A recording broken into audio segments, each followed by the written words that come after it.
بسم اللہ الرحمن الرحیم۔ السلام علیکم پیارے دوستو، اس ویڈیو میں ہم آپ کو بتائیں گے کہ یزید نے آل محمد صلی اللہ علیہ وآلہ وسلم کو کتنے دن قید میں رکھا اور ان کا شام شہر سے مدینہ کا سفر۔ آل محمد صلی اللہ علیہ وآلہ وسلم شام شہر میں یزید کے دربار میں قید تھیں۔ ان کے ساتھ حضرت سجاد علیہ السلام بھی موجود تھے۔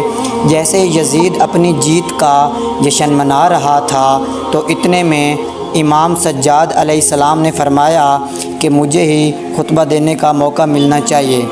دربار میں موجود دوسرے لوگوں نے کہا، اے یزید، اسے بھی موقع دے بولنے کا، تو یہ بیمار کیا کہہ پائے گا؟ تو امام سجاد علیہ السلام کو موقع دیا گیا تو امام سجاد علیہ السلام بیماری کی حالت میں بھی خطبہ دیتے ہیں۔ اے لوگو، میں تمہارے رسول اللہ صلی اللہ علیہ وآلہ وسلم کا نواسہ ہوں، جس محمد صلی اللہ علیہ وسلم کی امت ہو۔ میں اس علی کا شیر ہوں جس نے خیبر و خندق فتح کیے۔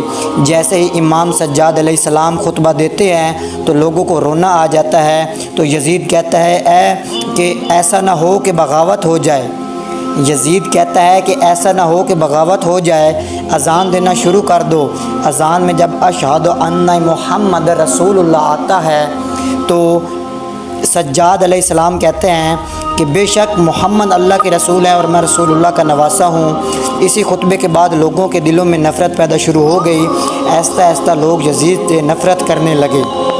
آخر کار یزید کو مجبوراً لوگوں کے ڈر سے رہا کرنا پڑا۔